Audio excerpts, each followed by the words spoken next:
नमस्कार दोस्तों, चलिए आज हम पढ़ने वाले हैं यूनिट डिजिट इकाई अंक के बारे में। हेडिंग डाल लेते हैं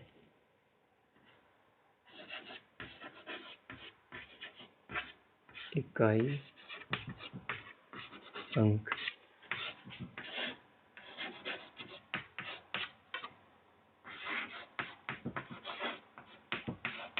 यूनिट डिजिट इकाई अंक यूनिट डिजिट, इसके बारे में हम पढ़ने वाले हैं। देखो, पॉइंट नंबर 1 ये लिखवा देते हैं पहले। 0, 1, 5 और 6 अगर इनमें से कोई सी भी संख्या इकाई अंक पर रहे तो उसका इकाई अंक हमेशा यही होगा। जैसे कि अगर इकाई अंक पे 6 है तो 6 ही होगा। देखो, पहले ऐसे मान लीजिए कोई संख्या लिखी है, ये है। अब ये कोई संख्या है तो इसमें इकाई अंक क्या कौन सा है, तो हम इधर से स्टार्ट करेंगे। हमने बचपन में बहुत पढ़ा है, इकाई, दहाई, सैकड़ा, हजार।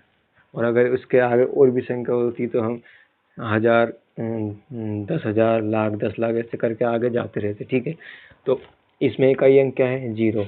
बस हमको इसी के बारे में पढ़ना है, इसी अंक के बारे में हमको पढ़ना है, इकाई अंक के बारे में हमको पढ़ना है। ठीक है, तो जैसे कि मान लीजिए यहाँ की जगह कोई संख्या लिखी है 25 इंटू 15 इंटू 35 इंटू 7। अब हमको इसमें बताना है इकाई अंक क्या होगा। तो इसमें इकाई अंक बताने के लिए हमको क्या चाहिए?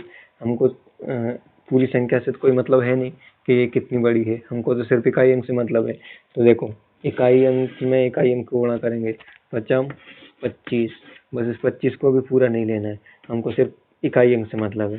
तो इस 5 का गुणा फिर 5 में करेंगे तो कितना हो जाएगा? फिर से 25 हो जाएगा, 5 25। और इस 5 का गुणा इसमें करेंगे 7 में, तो 5 7 कितना हो जाएगा? 35। तो इसमें हमारा इकाई अंक कौन सा आ जाएगा? ये आएगा 5। ठीक है, तो ये हो गया हमारा इकाई अंक। अगर यहाँ की जगह 5 इंटू 4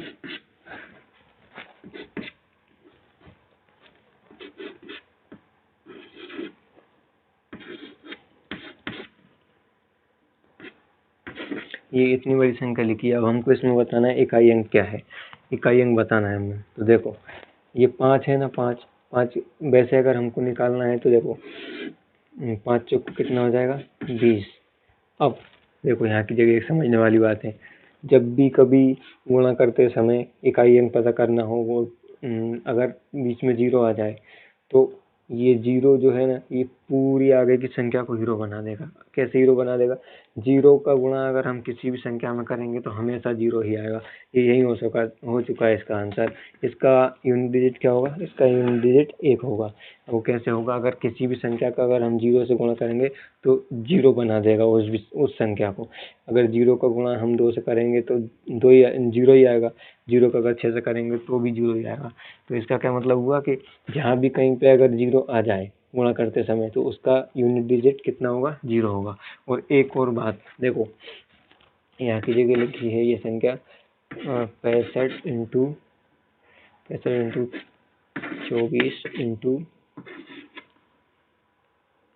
22। ये इसमें बताना है हमको कि यूनिट डिजिट क्या होगा। इसमें इकाई अंक बताना है, इकाई अंक। तो इसमें इकाई अंक क्या होगा? इसमें इकाई अंक क्या होगा? तो देखो, हमको इकाई अंक से मतलब है 5 चौको 20। यहाँ की जगह और कुछ ले लेते हैं, अभी लिए था हमने 20, यहाँ की जगह 2 22 ले लेते हैं। और यहाँ की जगह हम ले लेते हैं 4 नहीं, फिर से 20 हो जाएगा। यहाँ की जगह 6 ले लेते हैं। देखो, 5 का 2 में करेंगे तो कितना होगा? 10 हो जाएगा। अब भी 10,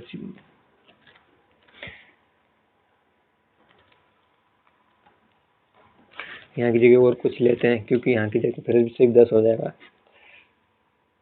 6 ही ले लेते हैं यहाँ की।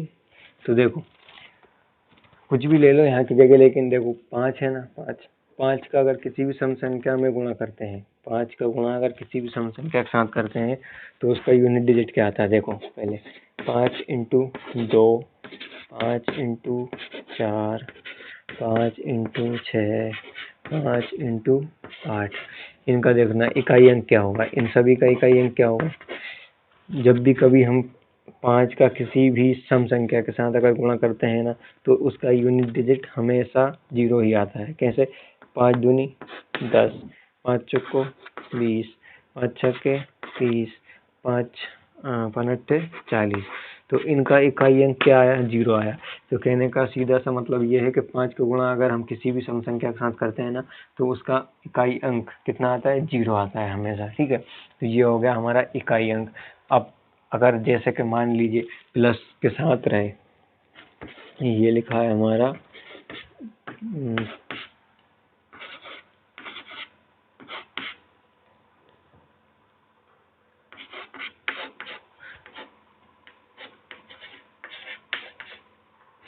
ये।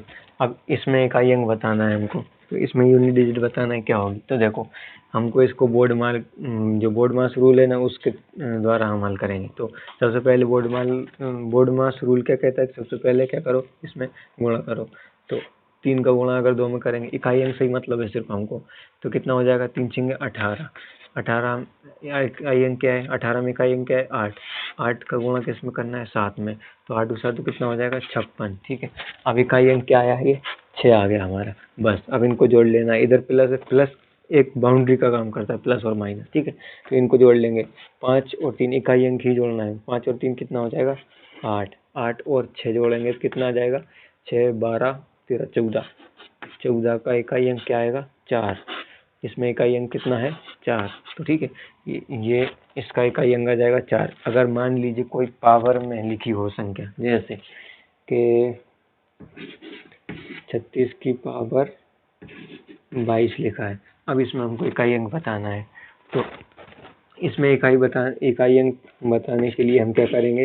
जो भी पावर लिखी हो उसमें हम 4 से डिवाइड कर देंगे। इसको हम क्या करेंगे? 4 से भाग कर देंगे।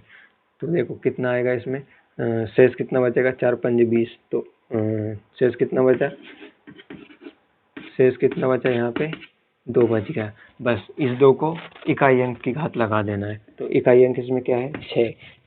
ये पावर चढ़ा देंगे। कितना बचा है? जो भी बचा है वो चढ़ा देंगे इसके ऊपर। तो 2। अब 6 की पावर 2 का मतलब 6 6 36। 36 में इकाई अंक क्या होगा? 6 होगा। अब 6 इंटू 6 कर लो। 6 इंटू अगर 6 करेंगे तो कितना आएगा? 36। इसमें इकाई अंक हमारा क्या जाएगा? 6। कितनी भी पावर रहे, कोई सी भी संख्या लिखी हो, जैसे कि मान लीजिए यहाँ की जगह लिखा है हमारा 875 लिखा है। 875 में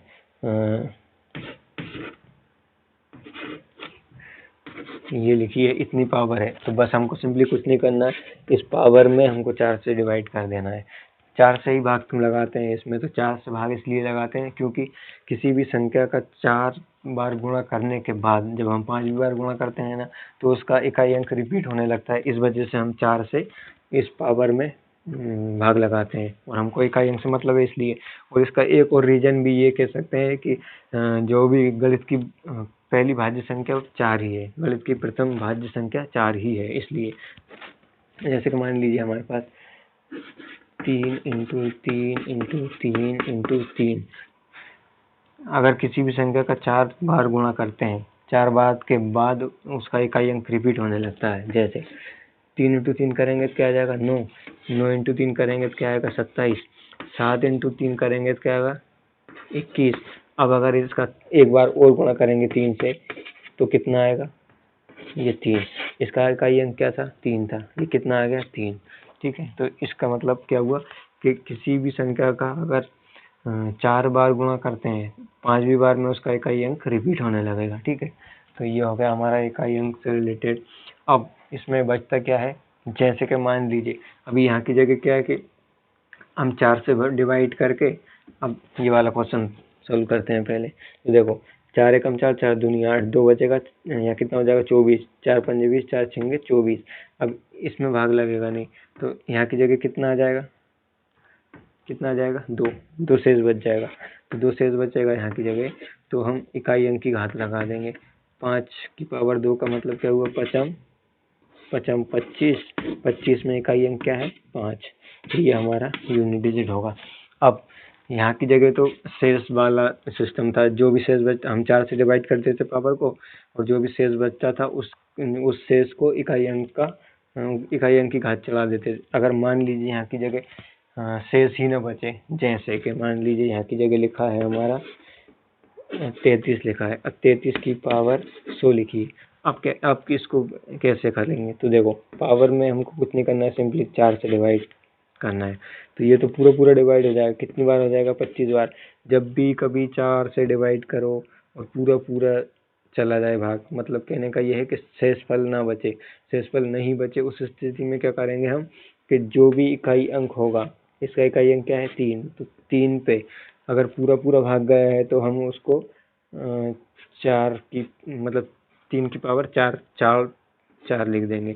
मतलब कहने का यह है कि पावर 4 लिखेंगे जब पूरा कट जाएगा, मतलब शेषफल अगर नहीं बचेगा उस समय हम इकाई अंक की पावर 4 चढ़ा देंगे, बस। अब इसमें इकाई अंक हम बड़ी आसानी से निकाल सकते हैं। देखो, 3 इंटू 3 इंटू 3 इंटू 3, बस। इसका मतलब यही तो होता है, 3 की पावर 3 का गुणा 4 बार। तो देखो, 3 तिया 9, 9 तिया 27, इसको छोड़ो, 7 एकम 7 7 तिया 21, इसमें इकाई अंक क्या है? 1। तो ये हो जाएगा हमारा आंसर। ठीक है, तो अब ये हो गया हमारा इकाई अंक से रिलेटेड जो भी मतलब बातें थी, हमने सब कर ली हैं। अब हम इसके बाद एक नेक्स्ट वीडियो में हम क्वेश्चन करना सिखाएंगे कि कैसे किससे इसके क्वेश्चन आते हैं, और जो भी अगर कुछ रह गया होगा तो हम आगे देखेंगे। अब बस देखो, अगर ये वाली संख्या, ये वाले अंक अगर किसी भी संख्या की इकाई अंक पे हैं तो उसका इकाई अंक चेंज नहीं होगा, हमेशा यही रहेगा। और घात भले कितनी भी चढ़ी रहे, बस हमको 4 से डिवाइड करना है। जो भी शेषफल बचेगा वो इकाई अंक पे चढ़ा देंगे। और अगर यहाँ की जगह 0 बचा, मतलब शेषफल नहीं बचे, तो उस स्थिति में क्या करेंगे कि 4 को इकाई अंक की घात चढ़ा देंगे और बड़ी आसानी से हम हमारा आंसर ले आएंगे।